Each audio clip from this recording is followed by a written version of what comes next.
Welcome back to Prophecy Unfolding. We are truly seeing prophecy unfold.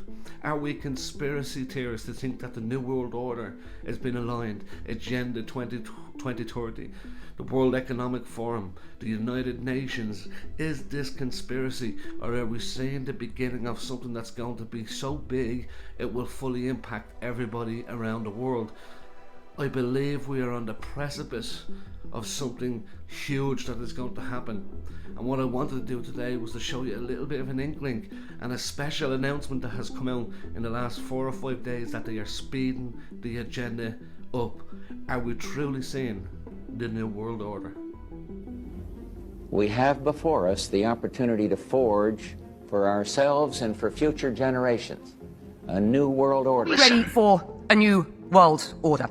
Well, the organisers here are nothing if not ambitious. This is, I think you will agree, a daunting subject for discussion at just after 9 a.m. on a Wednesday morning here in the relative calm of Expo 2020. We really need to bring China into the creation of a new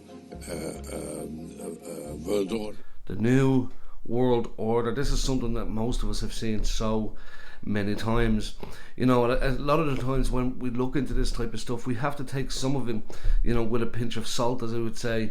You know, we have to sift through what we call just noise, and then kind of zone in on the certain things that are very, very real.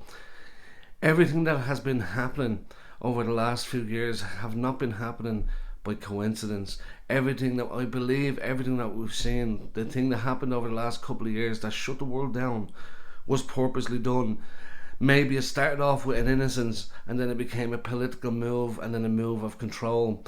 Now we're seeing the next phase of these things actually starting to happen. You know, many people will ask, you know, exactly what is this whole thing of Agenda 2030, and I wanted to kind of give a quick breakdown, the quick things of what it is actually focusing on. But not only that, I came across something that someone sent to me. I didn't actually know what happened until the last couple of days, and I seen the actual video clip of him. The actual kind of the fact that they're pushing this quicker now, it's a little bit more scary. And as believers, we should be looking at these things not in fear but in anticipation, because we are looking for the return of Christ. And I believe what's happening now in the world is setting the stage and setting the act ready for what's actually going to be like in the tribulation, in terms of they need to have everything in place for that specific time period.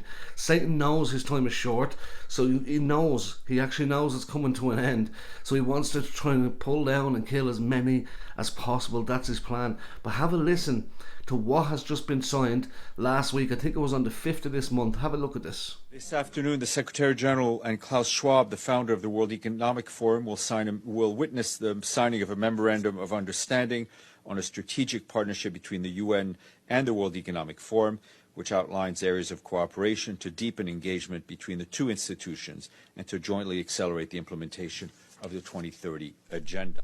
As you can see there with that announcement, they are moving forward. They're trying to actually push the agenda that was supposed to be for another 8 years from now and make it quicker. You know, and looking at it, if I was to estimate, I'd say within the next 12 to 18 months we're going to see an acceleration like never before. And when you look at what kind of the framework of what the agenda is, they lay it out in terms of it looks good, about fairness and equality, but what you don't realise is they actually shut off the cap. They don't want you to own anything and you'll be happy. That's a quote that came from Klaus Schwab, who's the head of the World Economic Forum. And what we are seeing today, like never before, even personally speaking, when we look at the absolute hike in terms of cost of all the fuels. For me personally speaking, I used to spend $300 for 500 litres of oil, which is for heating the home for 3 months.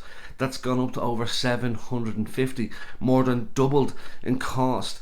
When we're looking at the cost of fuel in the car, it's so expensive. And what happens there is it starts to make food more expensive, harder to get food in terms of the amount of food that you would get. €100 would have got you 3-4 bags of food. Now it's only getting you 2 bags of food.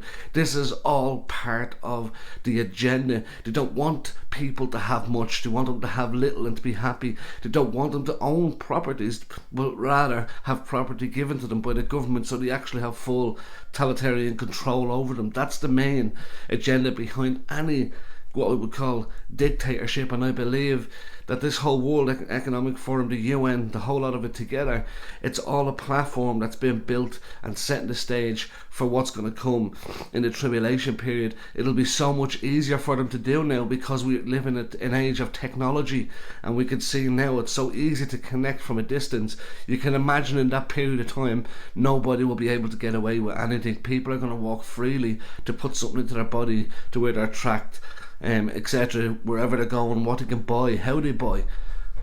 These things are actually starting to happen, and we as believers need to be aware of these things happening as we're here. We're still here, and until Christ come back, we should be pointing them out and exposing the darkness. You know, as someone who would truly believe that the rapture is going to occur before all the tribulation happens, and I strongly believe in that, but still we have to be warning people that these things are actually happening now. It's not a conspiracy anymore. 3 years ago they would have said massive conspiracy in a lot of the things, but yet they've all unfolded and actually happened. So it's going to be a struggle for a lot. You know, my advice would be is to try stock up if you can. My own mum does it. She's got in a lot of stuff. I try to get in as much as can, as much as possible that we can. Not everyone has the means, and God will provide for a lot of people in these difficult times. But it's going to be smart for us to try, be ready. Remember that the enemy has his plan. Yes, he's going to try to do everything he can to distort and to kill, steal and destroy. But ultimately, the battle's already won. We just need to be patient. We need to see what the enemy is doing and actually expose it, and show people that there is an answer, and that is through Christ Jesus alone, who one day is coming back for his bride to snatch that bride away. And that is an exciting thing to think about. As much as we see all the darkness that's going on in the world, I would always say this: God is always in control, and keep the faith. Until next time,